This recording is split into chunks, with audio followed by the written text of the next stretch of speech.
Millions of us now have health insurance under the Affordable Care Act, or what some people call Obamacare. But like many things in life, your health insurance can often be confusing and complicated. Whether you've been insured for years or you're new to the game, understanding your policy is important to your health and your wallet. First things first, you have to pay your premium every month or your insurance could get canceled, kind of like your cable subscription. You can also think of it like a shared healthcare piggy bank. We all chip in each month, even if we're healthy, so the money is there when we need it.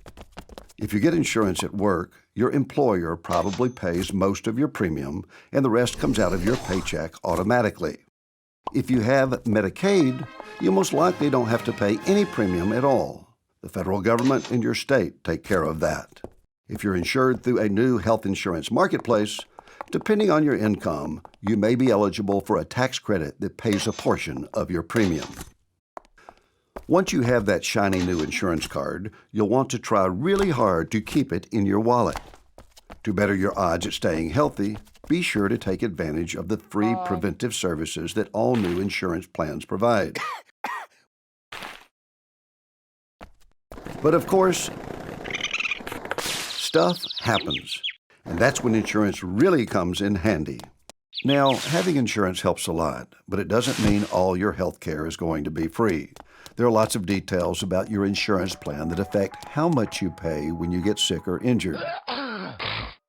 If you have Medicaid, a lot of these services could very well be free.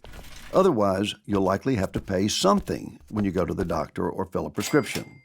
This is called a copay when it's a specific dollar amount, like $25 per visit, or coinsurance if it's a percentage of the bill. There's also the deductible. That's how much comes out of your own pocket before your insurance starts paying.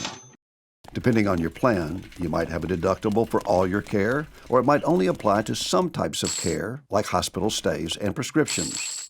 So read your plan material, because it could add up to thousands of dollars. Another important part of your plan is the out-of-pocket maximum.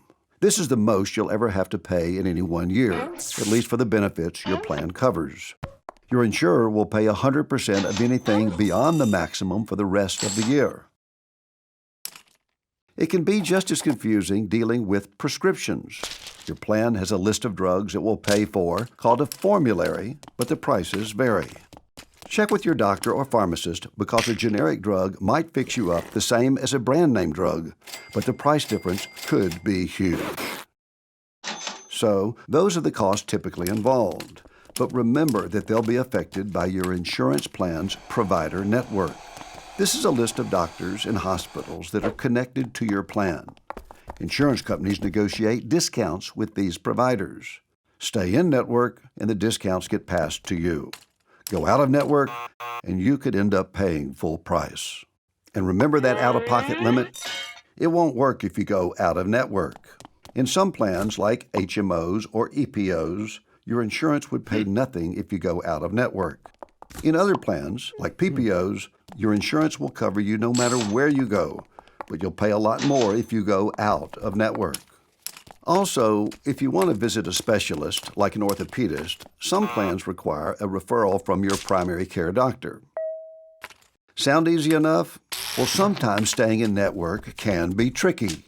In a hospital, it's possible that your surgeon could be in network while your anesthesiologist is not. If this happens to you, don't be afraid to negotiate with your provider or file an appeal with your insurer. So as you can see, there's a lot to think about when you choose an insurance plan each year. Some plans may have low premiums, but fewer doctors or hospitals and high deductibles. There are trade-offs, and understanding and choosing among plans isn't always easy. Remember, if you have questions, call your health plan and ask, or check with your hospital or doctor. If you still have questions, your state insurance department or consumer assistance program can help. With the Affordable Care Act, there's new support for consumers, so take advantage of it. Having health insurance protection is a good thing, especially when you know how it works. We hope you're now better prepared for the next time you have to pull that insurance card out of your wallet. Stay safe, America.